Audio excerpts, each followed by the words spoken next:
Named after Sidney Lanier, a poet and Confederate Army veteran, Lake Lanier in northeast Georgia is a popular weekend destination for millions each year.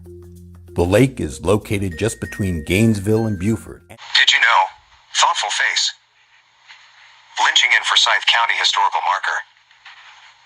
On September 10, 1912, a 24-year-old black man named Rob Edwards was lynched and hung in downtown Cumming.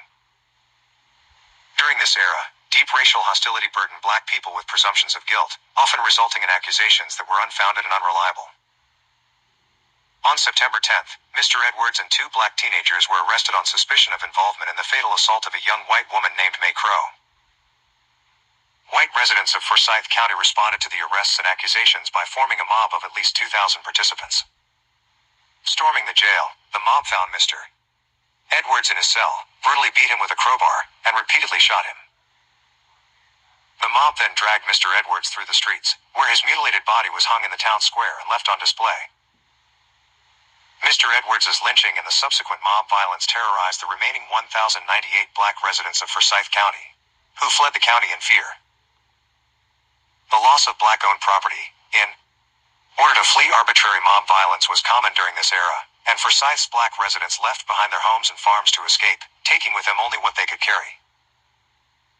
Forsyth County would remain essentially all white until the 1990s. No one was held accountable for Mr. Edwards' lynching or the mass exodus of black residents that followed.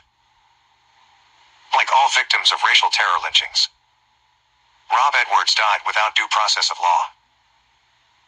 Community Remembrance Project of Forsyth County documented recorded in year 2020. Rethinking history past, so we won't repeat in the future. A new day is dawning, now that we have awakened from our slumber. Verse 26, and he will lift up an ensign to the nations from far, and will hiss unto them from the end of the earth, and, behold, they shall come with speed swiftly. Verse 27, none shall be weary nor stumble among them, none nor sleep, neither shall the girdle of their loins be loosed, nor the latchet of their shoes be broken. Verse 28, whose arrows are sharp, and all their bows bent, their horses' hoofs shall be counted like flint, and their wheels like a whirlwind. Isaiah 5:26-28 KJV 16:11. Related to Sidney Clopton Lanier, born on February 3, 1842, died on September 7, 1881, was an American musician, poet, and author. He served in the Confederate States Army as a private, worked on a blockade-running ship for which he was imprisoned, resulting in his catching tuberculosis, taught, worked at a hotel where he gave musical performances, was a church organist, and worked as a lawyer. And as a poet he sometimes used dialects. Did you know? Thoughtful face.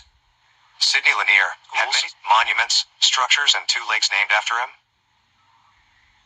Did you know? He became hailed in the South as the poet of the Confederacy. Mind blown. Did you know? Thoughtful face. In 1972, a U.S. postage stamp honored him as an American poet. Thoughtful face.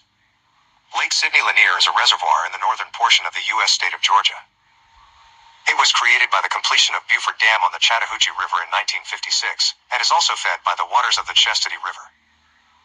Prior to the groundbreaking of the reservoir in 1950, the town of Oscarville occupied a part of the current location of the lake. Oscarville, a small community and the site of a 1912 lynching, which resulted in the forced displacement of all 1,100 black people from Forsyth County by the white residents. After the rape and beating of Mae Crow, an 18-year-old white woman, on September 8, 1912, an angry mob formed and began tormenting the black residents of Forsyth County, Georgia. Some reports stated that the beating was so brutal that her eye was dislodged from her skull. The local papers said that she was beaten and died of her injuries. After her death, on September 23rd, the angry mob began burning black-owned churches, houses, and businesses. The 2 black men who were accused of her death were tried and hung, all on the same day. The local media reported, "The crowd swelled to over 5,000 spectators.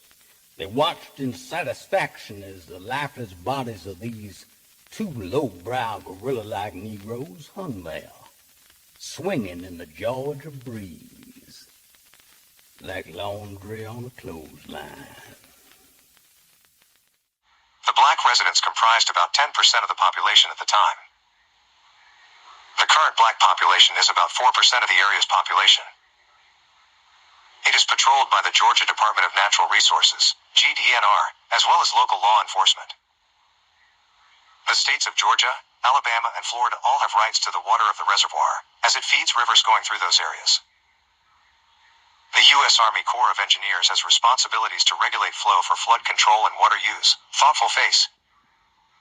In addition, it has to ensure that water is available to fulfill such federal mandates as under the Endangered Species Act, to support downstream species.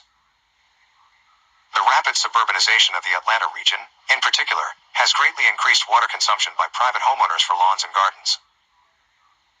During droughts of the 21st century, Lake Lanier reached record lows, and regional actions have been needed to reduce area water usage. Mind blown. Following this racial cleansing, Lake Lanier, a man-made lake, was created. The Buford Dam was also created and flooded in order to cover up the hidden horror of the county's past.